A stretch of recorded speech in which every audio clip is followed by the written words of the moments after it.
Good morning, everybody. I'm just logging in early to see that everything is working, and we will get started here in about 5 more minutes.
Hey, Amy. Thank you for having me today.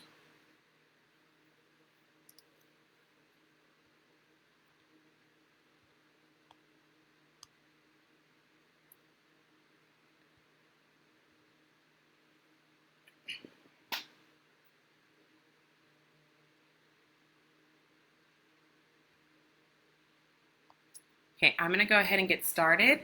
My name is Kristen Blow, and I am a board certified behavior analyst. And today I wanted to come and talk to you guys a little bit about what is autism and what is ABA therapy. I have been working in the field of ABA for about 7 years now. I started off as a teacher at a school and then started doing some RBT work, working within clinics and homes. And so I just want to start off kind of by talking a little bit about what autism is. And autism is a developmental delay or developmental disability that can cause delays in social and emotional development and communication, and can sometimes cause behavioral challenges. And so ABA, applied behavior analysis, is the one thing that has been scientifically proven as the best treatment for autism. So what we now have is in North Carolina, many insurance companies are covering ABA therapy for individuals who have a diagnosis of autism. So if you would like to get your insurance company to cover this, the first thing that you would need to do is get a diagnosis from either a MD or a PhD. Those are the only two that will count for insurance companies. And although there is no cure for autism, the insurance companies do require that you bring in a new letter certifying that they have autism every 2 years. So I want to talk a little bit more about what applied behavior analysis is. And applied behavior analysis is the evidence-based science that,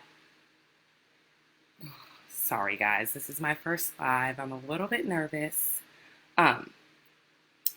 But applied behavior analysis is the evidence-based practice that focuses on helping individuals increase socially significant behaviors. So for a lot of people, you're wondering what is considered a socially significant behavior. So in our field, we look at socially significant behaviors, or what we might call them target behaviors, as behaviors that have immediate and long-term benefits for the person that's engaging in them.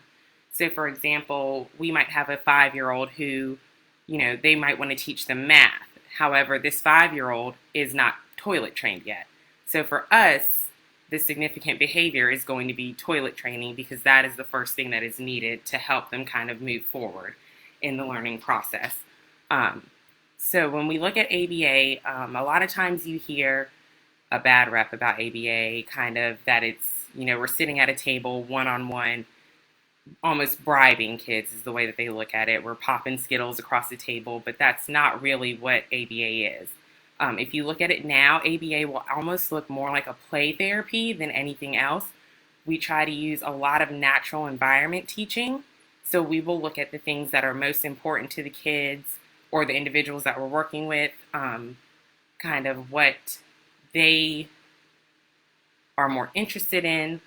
So we use anything in their personal environment. We might use video modeling where we show them a video of somebody engaging in the behavior that we want them to engage in.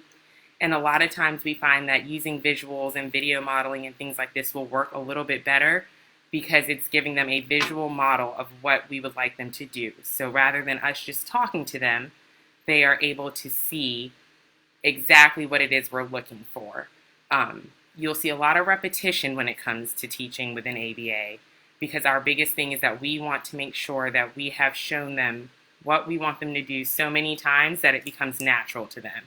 So we do a lot of role playing sometimes, a lot of play, especially with our younger ones. If we want them to start saying certain words or phrases, we're not just going to have them repeat those words. We're going to have those items there. We're going to let them interact with those items. As soon as they say those words, we want them to have that reinforcement of gaining that item because we want them to know that there is a purpose in all of this, that there is a benefit to this. It will personally benefit them. So when we look at this, the main thing that we want to do is we want to teach each skill. We want to break it down to each step that is necessary for them to make it a very clear and concise thing for them.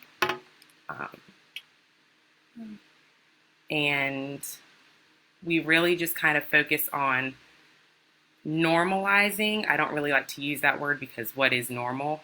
But we try to normalize or try not to normalize their behaviors. We try to mainstream their behaviors so that whenever they are in public, if they're in the community, if they're at school, if they're at a restaurant, at a church, we can make sure that they are able to access what they need. A lot of times you will hear families say how they have not gone out to eat in a long time, or they don't even feel comfortable going to family members' houses sometimes. And our goal is to make sure that each family, each individual is able to participate in any of the activities that they would like to do on a daily basis. So a lot of what we do is not only working with the children or the individuals, but we also like to incorporate family training, parent training. We always want to make sure that everybody who is involved in this child's life is on the same page and that we're all working towards the same goal. So the best way for us to do that is a lot of times we like to work within the home. So that way parents can be involved, family members can be involved. If we can, we like to get into the school systems, into their classrooms, talking with their teachers, seeing what they feel is important. And from that, we will come up with a plan so that we are all on the same page and being very consistent. Because although we are trying to change certain behaviors, we are not trying to change the individual. So when it comes to changing behaviors, that can be a variety of things. We may want to increase one behavior and decrease another. In certain instances, if it comes to challenging behaviors that are harming themselves or others, we may want to put that behavior completely on extinction. And when we look at doing these things, we have to also look at what is the function of the behavior. When you're working within the field, what you'll hear most of the time are 3 functions, which are going to be access, and that could be access to social reinforcement or tangibles. There could be escape or avoidance, where they just either don't want to engage at all, or they know that if they engage in this one specific behavior, it could end kind of what they don't want to be in. Or you might have where it's just self-reinforcement. So those are kind of the harder behaviors to interrupt or to kind of change because they are so motivated by the intrinsic reinforcement. So what we typically do is we look at what the function of the behavior is. How can we reinforce that function, but also teach the more positive way of engaging in that behavior? So most of the time, we are going to look at what is most important to that child. is motivating that child. So if we know that they love to color or they love bubbles, and we want them to start saying maybe the word bubbles, we're going to blow bubbles. We're going to blow bubbles all over the place. Let them play in it. Let them have those bubbles. And then I might pause and show them like, hey, say bubbles, bubbles. And as soon as they start to even engage or try to say those words, they're going to get all these bubbles because you want to reinforce whatever behavior it is. We work really big in reinforcement, and I think that that's something that's really important for everyone to know, because a lot of people do still have kind of the picture of ABA as not a friendly kind of thing to help the kids, and that's not what it is at all. We are so motivated to help them by what motivates them. So positive reinforcement is one of the biggest things that you will hear, that you will see being done within the field. When we look at what target behaviors we want to change, we will talk to parents, we will talk to teachers, we will talk to anybody within that circle that they are with, and just talk to them about what is important to them. What are they seeing on a daily basis? What do they feel like is really going to help this individual gain their best experience when they're in social settings, to help them be more independent no matter what, because our main goal is to make sure that these children are able to live their most independent life as possible. We don't want to change who they are, again, as a person. We just want to help them be able to have an independent life. So the main thing that I think I kind of want everybody to know is that we are not working in this alone. We take family input very seriously. We want to make sure that all members of the family are able to be incorporated within the treatment plan, within the therapy, because we're not there with them all the time. You know, we are there as often as we can be, but you guys, you family members, even teachers, a lot of times are with these kids more than we are able to be. So we want to make sure that everyone has the tools to motivate them, to make them happy, to help them just see that they're doing the right thing. The one thing that I do see a lot in this area is that we are not allowed in school systems, but then you have so many children who are in school and whose parents are struggling with kind of how do I help them within the school. The best thing about what we do is that we, although may not be able to go into the school, we will communicate with teachers. We will offer visuals, we will offer behavior plans, we will offer anything that we can to kind of help them. The biggest thing that I've used as a reinforcer, and that's for kids up to adults, are token systems or reinforcement systems. And that can be tokens, it can be points. The older the individual is, you might do an allowance. But this is basically where we kind of map out for the child exactly what we're looking for. What are the specific behaviors that we want them to show? So we will tell them those behaviors. You know, if we're in school, I want you to sit nicely at your desk, whether it be in a chair, on a ball, because we also have to realize that every child does not learn the same. Every child cannot sit at a desk all day and be able to engage. So we will map that out for them. We want you to be able to stay in your area. We want you to complete a task, and there will be a visual attached to each of these things. And as they check these off, they will see that at the end, they get the reinforcement of their choice. So again, the biggest thing is to remember to reinforce these kids, to let them know that they're doing a great job, to let them know that, you know, even if they don't do exactly what's expected, we might go with, you know, try again. So we're looking for this. I tend to not like to use the words no, to tell them we're not going to do that. We always want to make sure we are saying what we want them to do.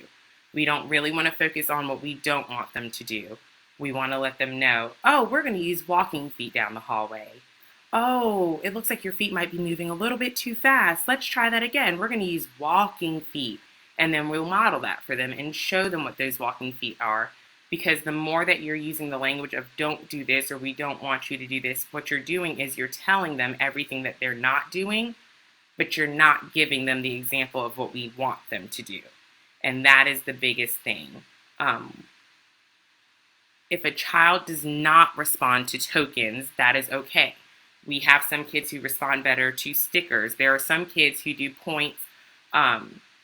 Sometimes it's going to have to be that you might have to have actual tangibles for them to show what they're doing. You might have to build it up. So it might be that you have to break it down to one step, and as soon as they do this one piece, they go ahead and get a small reinforcer. If they do 2 parts to that, you give them a bigger reinforcer. So it might be more of looking at what it is that we're using to reinforce with, rather than the big picture. We might have to break it down into smaller pieces because, like you said, every child does not respond to tokens. But I would try to see, do they like stickers?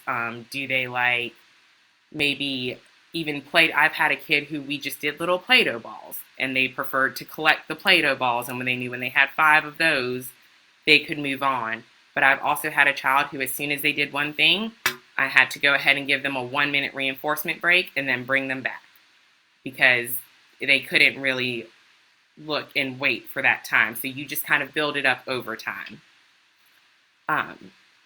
Because again, we are working on what is motivating them. We can't just go with a strict, this is how our reinforcement system works, this is how a token system works, because that can cause frustration and lead to behaviors that we are not even meaning to cause. And I think that's another thing that we really want to focus on, is that when you are working with individuals on the spectrum, it is a spectrum for a reason. It is because they could be lower functioning, they could be higher functioning, and you might have kids who are kind of in the middle. They might be lower in one area but way higher in another, and we have to look at each child individually and just kind of pick what works for them. Okay, yeah, so using instant rewards could work, and I would use something small to start off with, and that way you can build to something larger. That's kind of the best way that I can explain that, because then again, if we give them it all at the beginning, what is there to look forward to if we continue to go along? So that is going to be one of our main things. Reinforcement is number one. Also, when you look at who is coming in and working with your child, when you first start seeing what therapy looks like, you might feel like, oh, they're not doing anything. All they're doing is playing.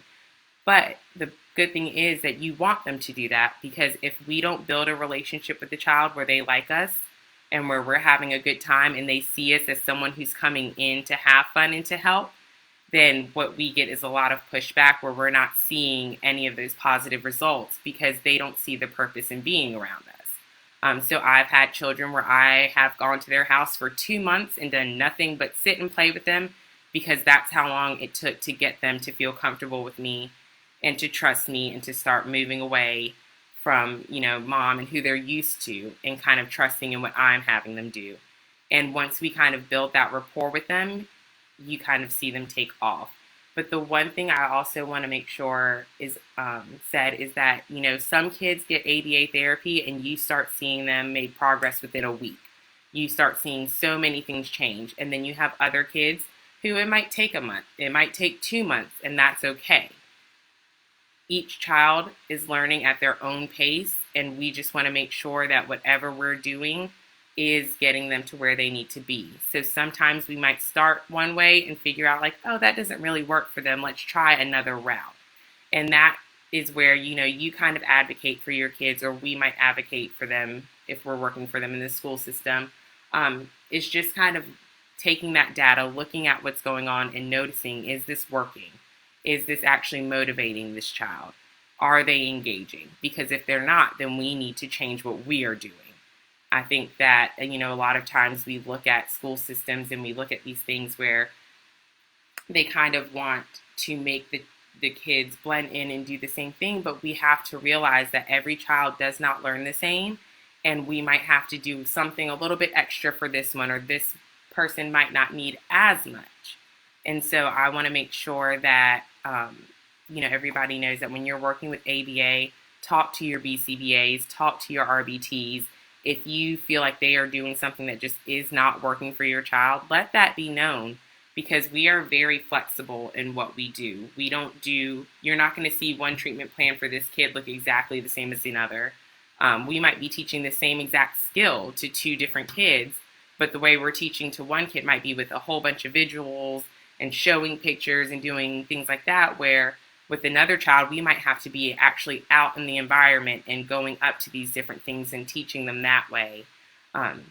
And so that's what's kind of cool about ABA, is that we can go into the community, we can come into the homes. If the home does not seem that it's really working, the home environment, sometimes what we may do is bring them out into the clinic so we have more of a controlled environment, and then move back into the home where we can start training these skills that we taught in the controlled environment into the home environment. An RBT and a BCBA, yes. So an RBT is a registered behavior technician, and a BCBA is a board certified behavior analyst. So a BCBA is going to be the one who is overseeing the case. They are going to do the assessments, they are going to make the treatment plans, they will be doing the parent training, and they will also be training the RBT, which is the person that is going to be working most often one-on-one with your child. So the RBT is going to be more than likely who you see most often, but the BCBA is going to be the one. We are required to supervise at least 10% of the time. Most of the time, what you'll find is most BCBAs like to supervise at least 20 to 30% of the time, just to make sure that we're in there and kind of seeing what's really going on. So we actually oversee the RBTs and what they're doing on a daily basis, and we explain to them, we break down the treatment plans to them. When we first get started with the child, you'll see the BCBA and RBT together a lot, because the BCBA is going to sit in there and teach them step by step how we want to work each goal in this child's treatment plan.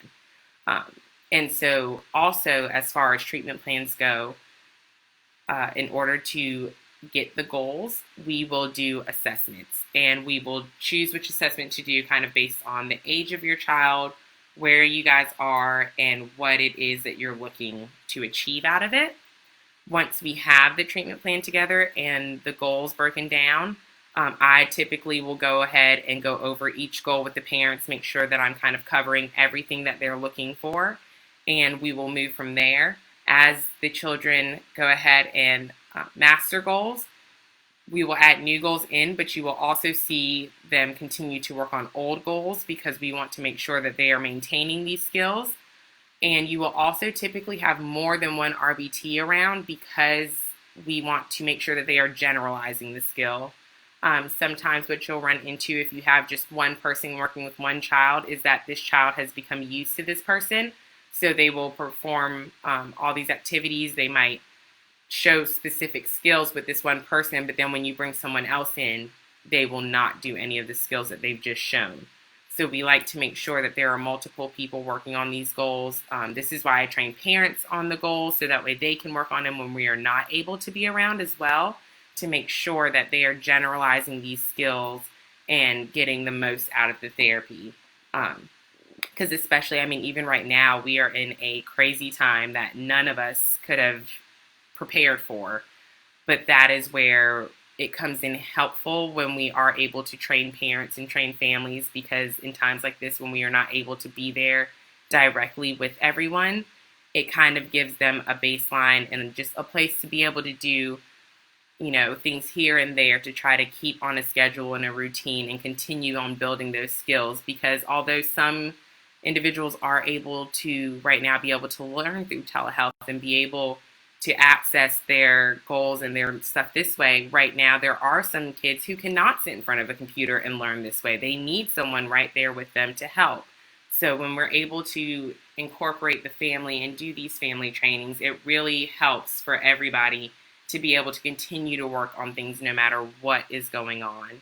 I am a firm believer in, you know, kind of making sure that there's a routine in place and we have a work and fun balance.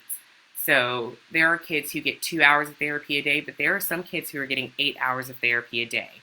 And what you don't want is anyone sitting at a table for 8 hours a day. And so that is not what ABA is. If I have a child who is with me for 8 hours a day, we are going outside, we are having playtime, we are incorporating our goals into everything that we do.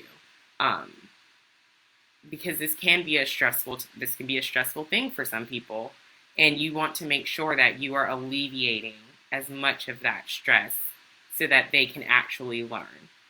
If I am stressed out, it is hard for me to learn. But if I am having fun, if I am enjoying what I'm doing, I'm engaged in it, it's a lot easier for me to grasp the concept of whatever it is that I'm doing. So a lot of times, we will work on a lot of independent skills. Communication is a huge, huge piece of what we do. Early intervention is huge. So if you are starting to see the signs of any kind of delays, I encourage you to go to your pediatrician, to go to whoever it is that you trust, and seek out just any information, because it could be something and it could be nothing. But what has been proven is that early intervention is key when it comes to autism. The earlier that we can get started in working on ABA therapy and working on communication and increasing these skills, the easier it is for us to kind of close some of those gaps. So communication is a huge piece of what I like to work on. We might use PECs if we have a smaller child, or if we even have an older child who has not begun verbalizing yet.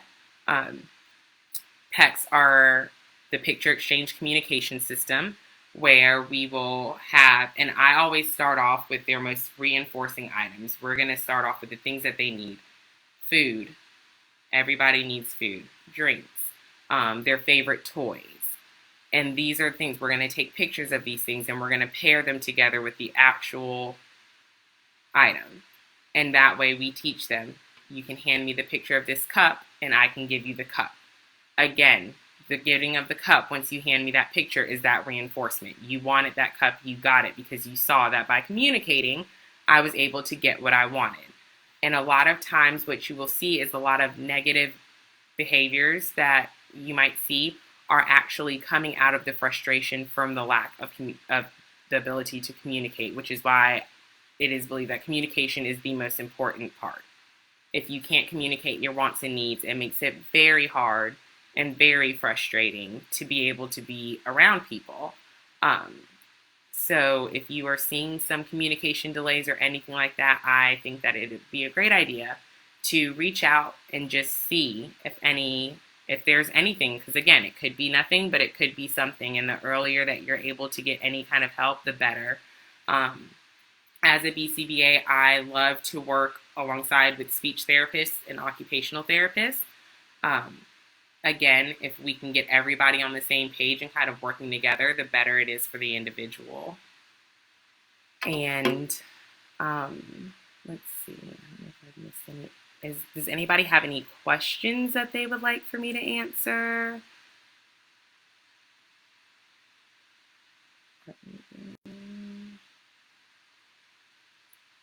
I tried to cover almost everything.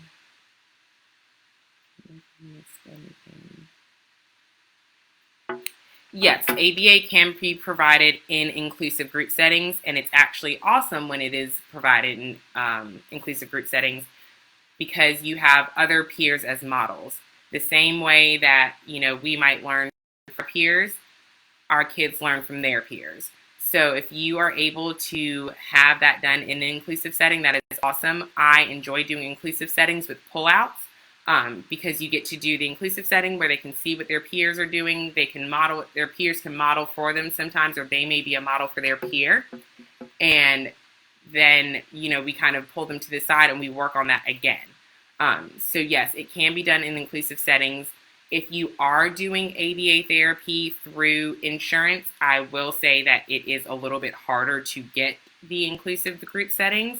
But many daycare programs, even in school systems, that is the best place to be, because you have your peers who can model the appropriate behaviors. I've had kids who are able to help kind of teach these appropriate behaviors that we're looking for not better than the RBT, but I would say the child was almost more receptive because they had somebody who was just like them, another friend, a small peer who was like, oh, we're going to do it this way. And they loved that because, again, it wasn't an authoritative figure saying something. They had their friend who was like, hey, let me help you out. So yes, it can be done in inclusive group settings, and I think that if you can work that in, that is great. Does ABA help more if child seeks? Yes, I believe ABA will help more if the teacher is involved. I think that the more people that this child or this individual communicates or interacts with on a regular basis, the more people who are on board and who are working on these skills in the same way at the same time, the better that it's going to be for them. Consistency is huge. Consistency is key. So if you can, even though, like I said, most places are not allowing us into the school systems, I have had many teachers who are willing to meet with me after school or who are willing to let me come in just to observe for a short amount of time. And we kind of sit together and we work on this. You know, I'm seeing this when we work on this skill. What are you seeing? And we come together and make a plan so that way we are working on the same things. Because although ABA is not technically to be working on academics, we still work on the behaviors that are needed to be able to access academics in school. So we may pull some of those things if a student is having a really hard time with worksheets, or they're just having a really hard time with, following the schedule or the routine. These are things that we can help incorporate throughout our therapy session so that we're almost recreating what they're having happen at school and kind of teaching it in a smaller setting for them so that they can be more successful when they go into the classroom.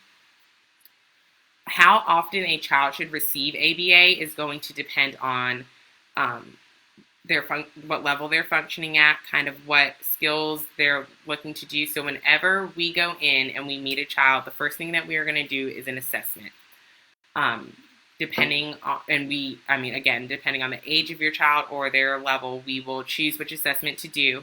And once we finish that assessment, we will make a recommendation on how many hours a week they should have. I don't do anything less than 10 hours a week. And the maximum that you can get is 40 hours a week. 40 hours a week of therapy are going to be more often for your younger kids, 2 and 3 that are just diagnosed, and we're really trying to get that early intervention in. So we're going to recommend anywhere from 30 to 40 hours a week to make sure that we are in there and we are able to teach all these skills to get them ready to go to school, to get them ready to go to daycare even, and just be able to interact with others in their environment. So it's going to depend kind of on where your child is at and, again, on your availability and on what the assessment says. And we also discuss this with the parents. So if I say, I really think your kid needs 40 hours a week of therapy, but I've had parents who are like, that's so much. Like, can we start here? So I've had parents where we start at 25 hours a week and we shape them up to 40 hours a week because that is a lot for a child, especially when they're 2 and 3 years old and they're still needing naps and, you still want to spend time with your child. So we are very flexible in the hours. We are always going to recommend what we think is what they need, but then we're going to work with you on deciding what is going to work best for you and your family.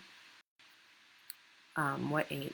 You can begin ABA therapy once you have a diagnosis. You can even have, if you have an at-risk diagnosis. The youngest I have worked with is 18 months. So I will see anywhere from 18 months to 2 years old is the age that you will start. And you can do ABA therapy through the rest of your life if necessary. The other thing about it is that we might start a child off at 40 hours a week. And as they're mastering goals and as they're making that progress, you'll see that we'll start to cut down the hours that are necessary. You'll see the more that they're gaining that independence and the more successful they're being in different settings, we're going to cut that down because our goal is not to have to be there for the rest of their lives. Our goal is that if they need us, we will be there, but we want to make sure that we are able to kind of pass everything on to the family and give everyone, the individual, the family, the skills to be able to live day to day without as many challenges. So I've had a kid where we started off at 40 hours a week and now he's down to 10 hours a week because he's made so much progress. Again, it's been 4 years that we've been working with him, but that is huge progress. So yeah, you can start at the age of 18 months is the youngest that I've seen anywhere. And as soon as you start seeing those delays and milestones and things like that, I suggest just talking to your doctor. Are there definitely be done remote learning for children and families during? Yes, during this time, there are, so the one thing that I've seen, and it kind of depends on the child, the age, but there are a ton of online learning activities that are giving away free subscriptions right now.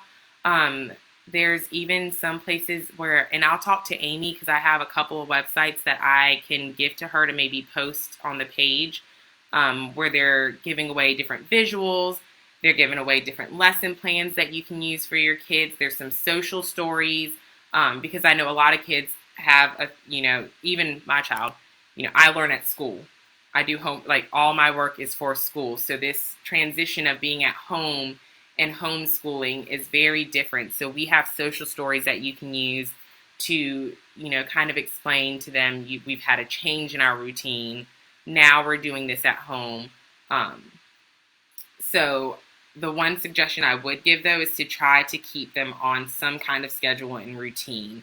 Try to make their days as consistent as possible because it is hard during this time to just try to keep the sanity and keep the consistency that we're used to. So making even just the most basic of schedules, just showing them, we wake up at this time, we're going to do, I call it table time. I never like to call what they're doing work. I don't tell them like we're going to go to the table to do work. I like to call it table time. I think it just sounds more fun. But I think that just in communicating with their teachers, I don't know how much communication is being done between different schools because I know everybody's a little bit different. So my biggest thing has been communicating with teachers, asking them, kind of what is necessary, what is needed, because sometimes you're going to have to pick and choose your battles. And today we might just get one worksheet done, and then we're going to go outside and we're going to do science by looking at trees and playing in the grass, and, we're going to focus more on that. It's kind of a day by day, but I think making sure that we are kind of keeping our kids engaged, keeping them kind of on the most consistent routine that we can, and making sure that we have that communication with their teachers during this time. Because the one thing that I think everybody should kind of focus on is that, it is unknown when our kids are going to go back to school. It is unknown what is going to happen next. But what is known is that whatever is happening during this time is affecting our kids emotionally. It is affecting them socially. And it is more important to make sure that we are keeping their mental and social and all that. Their mental health is the most important during this time. We can always catch up on academics, but we want to make sure that we are able to engage with our kids and use this time to really build that relationship. Can ABA incorporate other evidence-based practices? Yes, ABA can incorporate other evidence-based practices and therapies. That is why most of the time, if you are working with the BCBA, the one thing that you'll have us ask are they seeing any other therapists? Have they been to any other therapy places? Because the one thing that we like to do is that we like to see what have they worked on? What are they currently working on in other places? Who are the other doctors that they may be talking to, other therapists they may be working with? Because you never know, there might be a piece that you're missing that someone else is working on. So we like to incorporate as much as we can. We like to collaborate and work together and just kind of see what is it that you're working on over here that I can piece in over here to try to help build that skill. Because again, the more that everybody's working on the skills, the more likely you are to see that success and to see it a little sooner and to have it generalize. So again, we want to just make sure that open communication is huge within this field. We have to be able to communicate with other therapists. We have to be able to communicate with the families. These are all huge pieces because, again, we can do our piece, but if it's only us working on these skills and then when they leave us, it's never seen again until they come back to us, that doesn't always work the best because, again, you might have a kid who's only getting 10 hours a week. So if we're only seeing them 10 hours a week, those skills are only being worked on within those 10 hours. That may not be the best way to get those skills built to their best capacity. Absolutely. And again, I will try to send over some of those links for Amy to see if we can post them on the page, just to and some of them are just activities to do, just ways to get outside or to have them sit and do art. Art activities are huge. They are a great way to keep everyone engaged. So it is going to depend on your insurance company. It's going to depend on, so some insurance companies are covering at 100%, depending on your plan. Some insurance companies, there is a copay.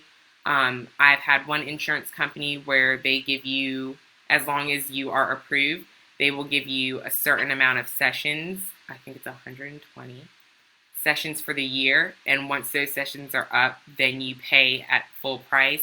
A lot of ABA companies, what they will do is if your insurance is not covering, or if your copay is higher, or if you are going to have to pay out of pocket, there are sometimes sliding scales.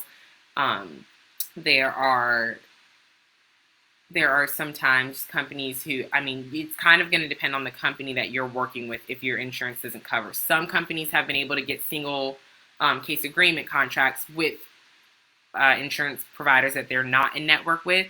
So the first thing I would do is contact your insurance provider to see what their coverage looks like.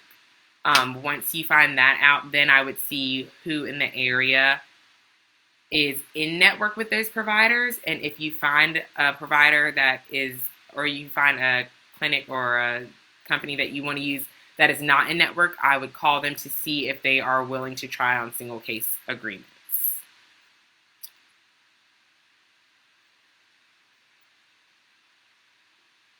Okay, so this one says sometimes children with autism have aversions or fears, for example, only wearing certain clothing, eating only limited foods, not able to go to a store. Can ABA help with these life skills? Absolutely. We do a lot of this. And the way that we work on most of these kind of items are through shaping processes. So what we might do is, if we have a child who only eats orange foods, I have had that. They will not eat a food that is not orange. I typically use a visual that shows how we're going to go about trying a new food. And most of the time, we start with them just tolerating having the new food sitting at the table with them. And that is a step right there. The next time, we might have them pick up that piece of food. And then after that, maybe you're going to smell it. Or maybe you're just going to look at it. And we might spend a week just trying to get it to stay on our plate. But we work on all of those different skills because, again, having those aversions or having those fears or things like that can limit what they're able to access in life. And our goal is to be able to expand those limitations, to be able to get them to be able to access as much as they can to make their life the most fulfilling life that they can have. So we do work on all of those things, on fears, on aversions. And I think another thing is when you have a child who has these fears or has these aversions, is to not make them feel bad about it. A lot of times, and not families necessarily, but you will have people who might say offhand comments, not knowing that this is actually a huge thing for them. And for us, it may seem that, it's an unrealistic fear, or this doesn't make sense. Like, why would you not? But it doesn't matter if we understand it or not. Our job is to help them to understand that we can expand this and that it is okay to have this fear, but we're going to work on conquering this fear in this way.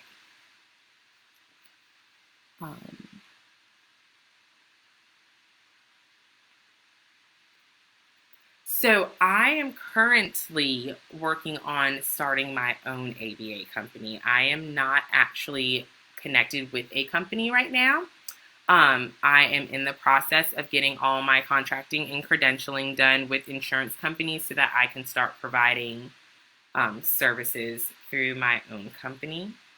I can post my information in here, and if you would like to contact me, I can possibly help you either to look for another company or even talk about.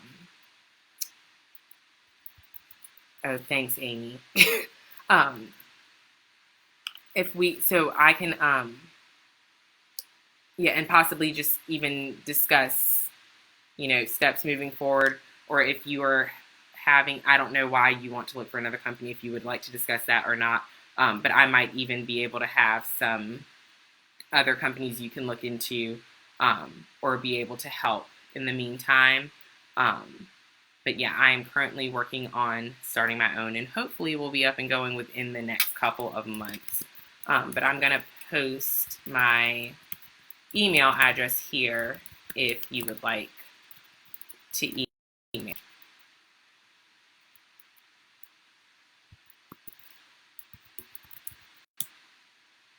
Okay. And again, for anybody, if you're looking for services, if you just have a question, I am open to helping however I can. The one thing I will say is I feel like there's kind of a limitation to how much access we have to these services right now, and that's why I love autism, or that's why I love Partners in Learning. That's why I love working with other companies that are helping, because I just think that there's a shortage kind of right now, and especially in certain areas of the state. And so that is kind of my goal, is to be able to get information out there and to help others be able to access these therapies and the help that they are needing for their children, because it's not always easy to be able to go out there and find the help you need. It's not always easy to be able to go and talk to somebody. I mean, these are very personal things. These are very private things sometimes that you're having to share, and we get that and we understand that, and that is why we do what we do, because we want to be able to help not only the individual but the families. That is a huge part of what this is all about. Sometimes I think that, people kind of look at it as we're just trying to train these kids, and that's kind of what ABA was looked at for so long, but that's not what we're doing. That's not how we look at it.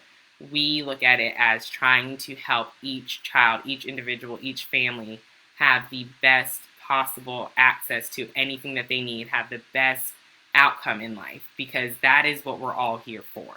Everybody wants to be able to go out to eat, or wants to be able to even just go for a walk. And if that's what we can help you do, that's what we're going to do. So I guess I just want everybody to know that it doesn't really matter what you're looking at. It doesn't matter the behavior you might be looking at, or, the skill that might be missing. Like, it's all there. We can always help and try to learn, what it is that your family needs and how it is that we can help you. So I am open to any more questions. If anybody would like to email me, I have put my email down in the chat. And I am just really glad that I had the opportunity to get on here and be able to talk to you guys today. And I thank you for joining me and bearing with me through my first live. Does anybody have any other questions or anything they'd like me to touch on before I go?